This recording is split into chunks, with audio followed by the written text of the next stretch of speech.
नमस्कार साथियों। आज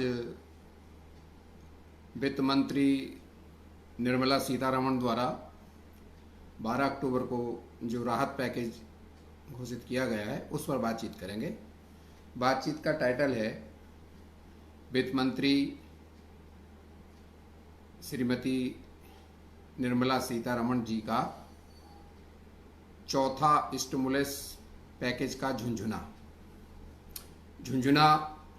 इसलिए बता रहा हूं कि जिसमें आवाज़ आती है थोती, कुछ होता नहीं है, लेकिन इसमें एक रोचक अंतर होता है। झुंझुना हम बच्चों को खिलाने के लिए, बहलाने के लिए देते हैं जिससे वो रोना बंद कर दें।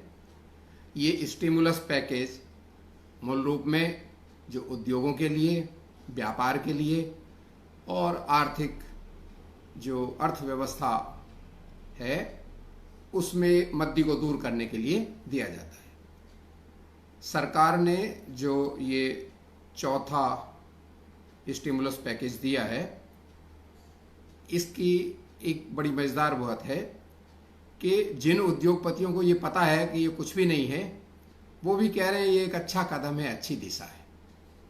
हम इसका एनालिसिस करेंगे और बताएंगे कि वास्तव में ये चौथा स्टिमुलस पैकेज क्या है। तो सबसे पहले इसकी क्वांटिटी अर्थात इसकी मात्रा क्या है, इस फिस्कल की क्वांटिटी क्या है। मैंने इस पर जितने भी ईटी और अन्य इकोनॉमिक्स पिंक पेपर्स में जो छपा है उसके आधार पर और जो मैंने अपने आप निकाला है उसके आधार पर मैं आपको ये संख्या, ये नंबर दे रहा हूं इस स्टिमुलस पैकेज के। 35 लाख कर्मचारी हैं, उन्हें प्रत्येक को 10,000 रुपये बिना ब्याज का एडवांस लोन मिल रहा है, जिसे वो 31 मार्च 2021 तक खर्च कर सकेंगे और 1 अप्रैल 2021 से अगली 10 किस्तों में 1,000 रुपये महीना उनका कट जाएगा।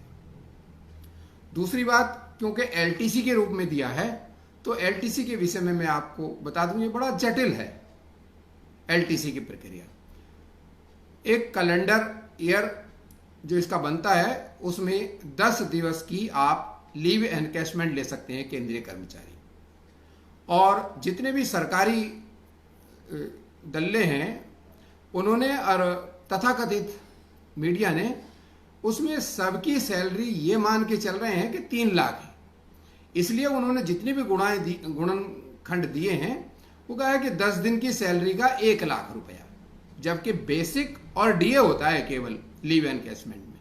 चलो मैंने आधार उन्हीं की गणना को मान लिया, तो इसका मतलब ये हुआ कि आप 10,000 रुपये तो आपको वो मिल रहे हैं जो बिना ब्याज का उधार है 1 साल का, अर्थात सरकार इस पर खर्च करेगी 3500 करोड़ रुपया।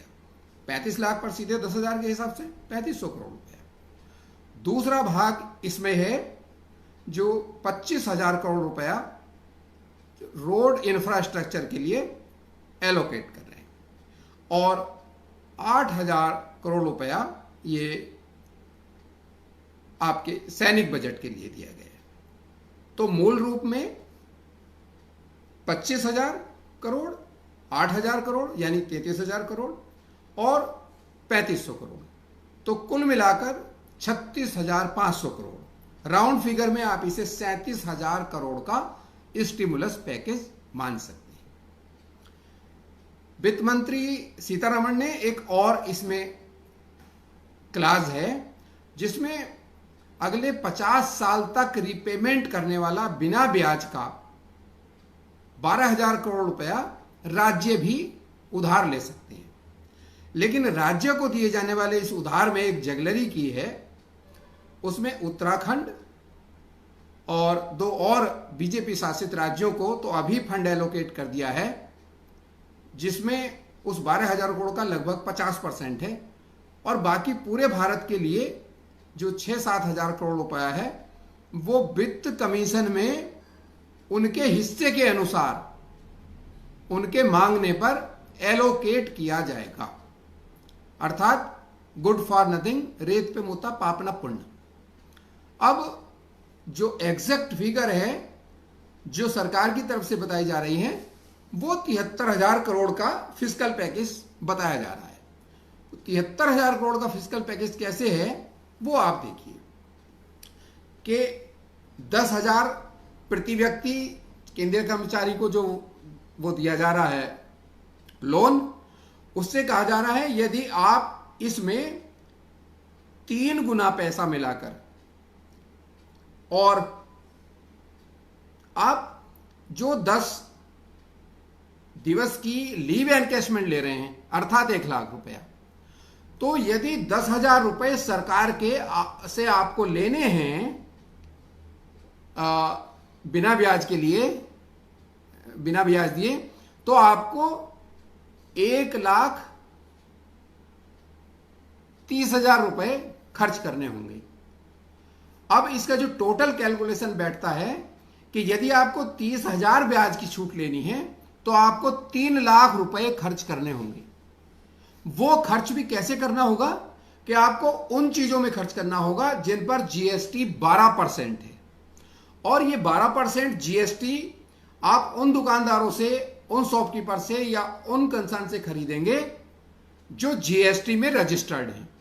और यदि आपको छूट का क्लेम लेना है तो इस छूट के क्लेम के लिए वो 12% जीएसटी पेड इनवॉइस आपको क्लेम में लगानी पड़ेगी, उसमें तब आप उसका क्लेम कर सकेंगे। दूसरी बात है इसमें यह आएगी कि अब ये घोषित हुआ है, इसका फाइन प्रिंट नियम्स का अभी घोषित नहीं किया गया है और ये अक्टूबर समाप्त हो रहा है, तो नवंबर, दिसंबर, जनवरी, फरवरी और मार्च 5 महीने में आपको ये तथाकथित एलटीसी का 10 दिन की आपकी लीव एनकैशमेंट, 10,000 रुपए आपके लोन के और 3 गुना उसमें मिला के, ये सारे आपको इन 5 महीने में ऐसे गुड्स पर खरीदना है जिस पर 12% जीएसटी हो। तब आप, यानी कि 1,30,000 हुआ तो आपको 3 लाख रुपए खर्च करके 30,000 की रिबेट क्लेम करनी है।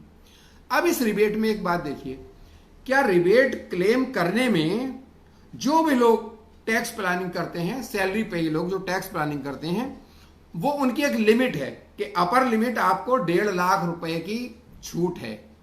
तो क्या ये जो 30,000 रुपए की छूट हम 3 लाख रुपए खर्च करके लेंगे कि या उस 1 लाख की जो इनकम टैक्स की 1,50,000 की जो इनकम टैक्स की छूट है, क्या ये उससे अतिरिक्त है? ये अभी नहीं आया है, देखते हैं फाइन प्रिंट में क्या आता है। और अगर 10,000 सरकार का और 30,000 उसका 40,000 रुपए आप अगर क्लेम करते हैं एक्सपेंडिचर करके, उसका वाउचर देके, खर्च की रसीदें देके, तब आपको 4,650 रुपए की छूट मिलेगी। अब थोड़ा गणित देख लीजिए, यदि मुझे 10,000 रुपए सरकार ने दिए और 30,000 रुपए मिलाकर मैं इसमें खर्च करूं, यानी कि मैं 40,000 रुपए खर्च करूं, तब मुझे 4,650 रुपए की इनकम टैक्स की छूट मिलेगी। एक बात।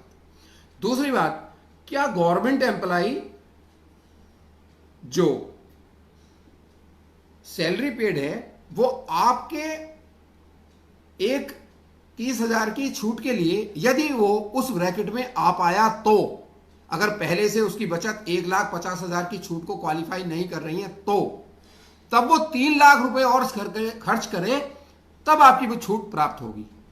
इस सब का अभिप्राय यह है कि मुश्किल से 5 से 10% सेंट्रल गवर्नमेंट के एम्प्लॉय इस योजना में, इस वित्त मंत्री जी की इस तथाकथित एलटीसी स्टिमुलस योजना में मुश्किल से 10 से 12% लोग इसके टेकर होंगे, लोग इसे नहीं लेंगे।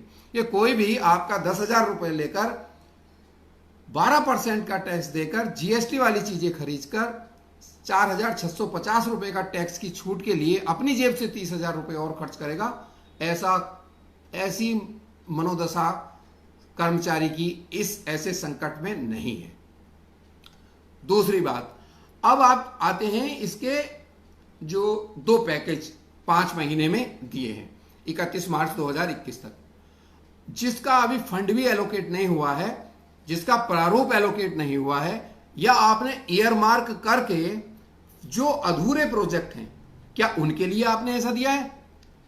तो अब आपको ये 5 महीने में इस रुपए से कोई प्रोडक्टिव ऑन पेपर ये खर्च हो जाएगा, लेकिन इतने कम समय में कोई सीधे सीधे टेंडर होना, टेंडर निकलना, उन्हें दिया जाना, फिर सारा सिलेक्शन, ये उसमें ये काम संभव नहीं होगा।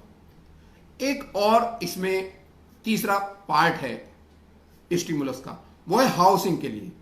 10,000 करोड़ रुपए ऐसे हाउसिंग प्रोजेक्ट्स के लिए गवर्नमेंट देने की बात कर रही है जो अधूरे पड़े हैं। अब देखने की बात यह है कि वो कौन से प्रोजेक्ट होंगे जो केवल 10,000 करोड़ रुपए से उन हाउसिंग प्रोजेक्ट को पूर्ण किया जा सकता है।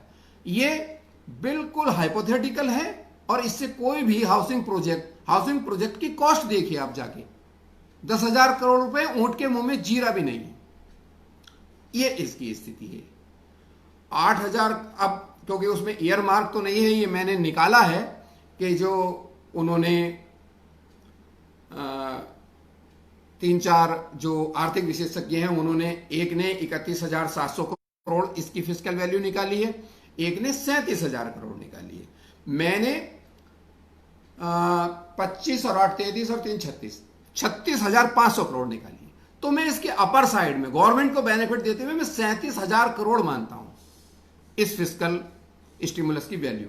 और इसमें एक और रोचक बात है, इसमें जो अर्जुन यश महाजन रिलायंस सिक्योरिटीज के सीईओ हैं, उन्होंने भी इसे 37,000 करोड़ माना है, जो मोदी सरकार के महामित्र भी हैं।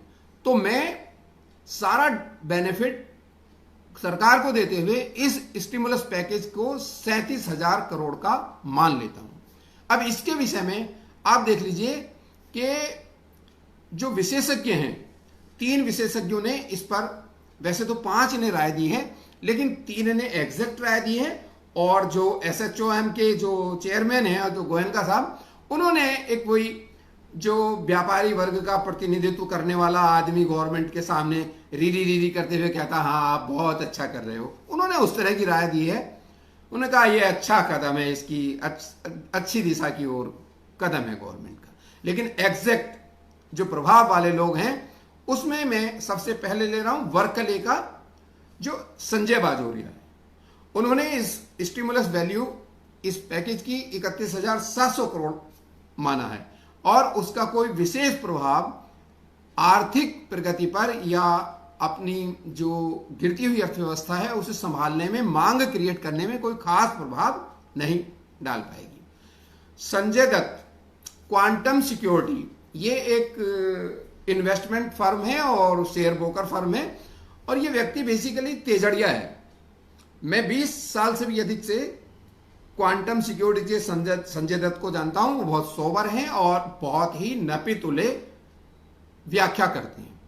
उनका कहना है कि गवर्नमेंट वास्तव में, गवर्नमेंट की ऐसी स्थिति ही नहीं है कि वो इससे ज्यादा स्टिमुलस पैकेज दे सकती, और इस जो उन्होंने ये स्टिमुलस पैकेज दिया है, इसका इकोनॉमी पर, उसकी डिमांड क्रिएट होने पर कोई मांग पर ज्यादा असर इसलिए नहीं पड़ेगा कि इसके अंदर इतने सारे इवेंट बट हैं कि इसका हिसाब लगाने में 31 मार्च 2021 आ जाएगा।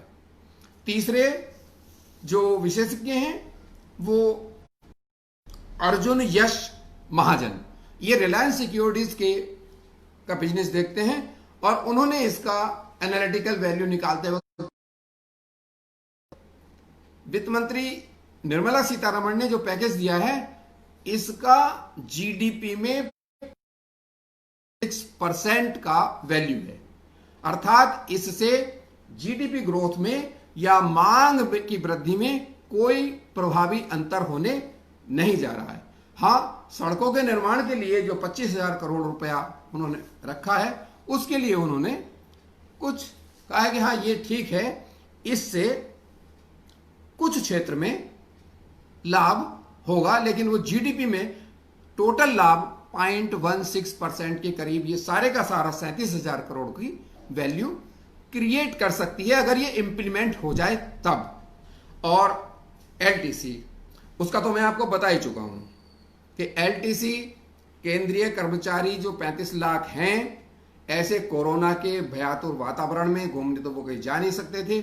उस टिकट का 3 गुना अगर वो 12% जीएसटी पे करके कोई सामान खरीदेंगे, उन बिलों को लगाएंगे, इनवॉइस लगाएंगे, तो उन्हें 30,000 40,000 पर जो क्लेम मिलेगा वो 4,650 रुपए का होगा। उससे ना तो उसे कोई बड़ी इनकम टैक्स की राहत मिलने जा रही है और ना ही कोई मांग में ऐसा नया क्रिएशन होने जा रहा है। हाँ, एक बात और है जो फिक्की के तरफ से आई है। उन्होंने कहा कि कुछ ऐसे ही जैसे इंफ्रास्ट्रक्चर और हाउस को दिया गया, ऐसे ही अगर हमारी सरकार ऑटो सेक्टर को भी दे दे तो मांग में वृद्धि हो सकती है। अर्थात जो गरीब तबका है उसके लिए इनका मुंह नहीं खुलता। और अब देखिए इंडस्ट्री ने अपने नए नए सेक्टर की मांग करनी शुरू कर दी है।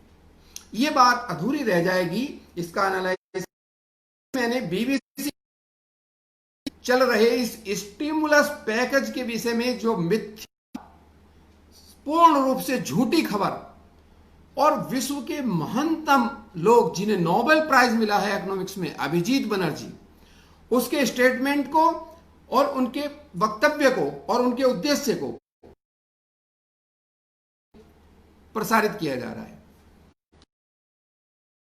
हिंदी न्यूज ने यह कहा है कि वित्त मंत्री निर्मला सीतारमण ने जो पैकेज है कि वो अर्बन लोगों की जेब में, विपक्षी लोग भी और अभिजीत बनर्जी भी कह रहे थे उसमें पैसे डालो, तो गवर्नमेंट उनकी जेब में पैसे डाल रही है 10,000। अरे आप लोगों को शर्म आनी चाहिए। अभिजीत बनर्जी का वो स्टेटमेंट, अभिजीत बनर्जी और राहुल गांधी का वो इंटरव्यू, उनकी जो टॉक है उसे दोबारा सुनिए जाके, तुम्हें अगर शर्म है तो, और देखिए कि वो अभिजीत बनर्जी क्या कह रहे हैं। अभिजीत बनर्जी कह रहे हैं कि अर्बन पुअर्स को डायरेक्ट कैश ट्रांसफर करिए, उससे मांग क्रिएट होगी। उस क्रिएट हुई मांग से जो अर्बन पुअर हैं उनके जीवन में भी थोड़ा राहत आएगी, क्योंकि ये कोरोना के दुष्प्रभाव के कारण जो आर्थिक गतिविधि और उद्योग और व्यापार में जो एकदम फ्रीज हो गया है, जो एकदम जाम हो गया है, उसमें अर्बन पुअर की जिंदगी बहुत कठिन हो गई है। जो ना केंद्र सरकार का एम्प्लॉय है, उनकी नौकरी भी छूट गई है और उनके प्राइवेट वाले काम भी छूट गए। तो अभिजीत बनर्जी ने इन पेड परमानेंट गवर्नमेंट एम्प्लॉय जिन्हें ट्रेजरी से तनख्वाह मिलती है, इनकी जेब में पैसा डालने के लिए नहीं कहा था। उन्होंने कहा था अर्बन पुअर, जिन पर आय के साधन नहीं है, जिनका रोजगार छिन चुका है और जिनकी प्राइवेट नौकरियां समाप्त हो चुकी हैं, उन अर्बन पुअर के लिए राहुल गांधी ने और अभिजीत बनर्जी ने कहा था कि जिस तरह से रूरल एरिया में नरेगा से लोगों को रोजगार और पैसा प्राप्त हुआ, उसे अर्बन पुअर के लिए भी गवर्नमेंट को डायरेक्ट कैश ट्रांसफर उनके हाथ में देना चाहिए। उससे मांग क्रिएट होनी थी। ये तुमने उस आदमी को 10,000 का ब्याज रहित झुंझुना पकड़ाया है जो भी इसमें 3 गुना पैसे मिला के खर्च करेगा और अपनी जो एलटीसी, जो 10 दिन की एलटीसी जो वो अपनी लीव एनकैशमेंट करता था, उसे भी खर्च करेगा, तब जाके वो आपसे क्लेम करेगा। ये जो आप 10 दिन का लीव एनकैशमेंट है, क्या ये आपका पैकेज है? ये सेंट्रल कर्मचारी का ये उसका राइट है, वो हर कैलेंडर वर्ष में अपनी 10 लीव एनकैश कर सकता है। इसमें आपका क्या फिस्कल, मतलब वो अपनी छुट्टी बेच रहा है और उसे वो आपके 12% जीएसटी वाले उसमें खरीदारी करके और वो बिल आपको प्रस्तुत करे, उस पर वो टैक्स का क्लेम करे, जो यदि 1,50,000 के अंतर्गत छूट है तो वो मिलेगा, और अगर उससे पहले ही वो पूरा हो चुका है तब वो काय पर क्लेम करेगा। तो हे भारत की वित्त मंत्री,